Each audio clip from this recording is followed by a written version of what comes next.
হারানো অবৈধ অস্ত্র উদ্ধার হয়নি, ইন এডিশন লুট করা অস্ত্র, যেটা পুলিশের থানার থেকে, যেটা একটা হাস্যকর বিষয়। পুলিশের অস্ত্র লুট করে আর সেই অস্ত্র উদ্ধার হয় না, এই ঘটনা ভাই আমার জন্মের পরে বাংলাদেশে পয়লা শুনলাম। কারণ তারা উদ্ধার করতেছে না। উদ্ধার করবে না কেন? করবেন না কেন সে তো বহু আগেই বলে গেছি। কেন? ফ্রম ডে ওয়ান দিস গভর্নমেন্টে কেউ কোঅপারেট করে না।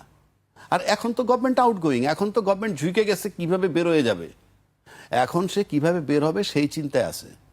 নাইলে স্বরাষ্ট্রমন্ত্রী যখন বলল যে এই অস্ত্রগুলা ব্যবহার হবে না, এই যে যে অস্ত্রগুলা লুট করছে সেই অস্ত্রগুলা ব্যবহার হবে না, তাহলে কি উদ্ধার হয়েছে এবং একটা সেফ কাস্টডিতে রেখে দিছে একটা পরিবেশ বোঝানোর জন্য যে অস্ত্রগুলা বাজারে আছে? এই প্রশ্নগুলো তো আসে। আপনি কি হিসাবে বললেন ওই অস্ত্র ব্যবহার হবে না? আপনি ওই অস্ত্রগুলো চেনেন? এরপরে স্বরাষ্ট্রমন্ত্রী বহাল তবিয়তে আছে, এরপরও রাজনৈতিক দলগুলো বলে না যে ওনার চলে যাওয়া যে উচিত। অস্ত্রগুলি যে লুট হয়ে গেছে আমাদের থানা থেকে, ওই অস্ত্র কিছু আছে যারা আমাদের এখন উদ্ধার করা সম্ভব হয় না। বাট এই অস্ত্রগুলি ইসের সময়, ইলেকশনের সময় এরা ব্যবহার করতে পারবে না, এই প্রতিশ্রুতি আমি আপনাদের দিতে পারি।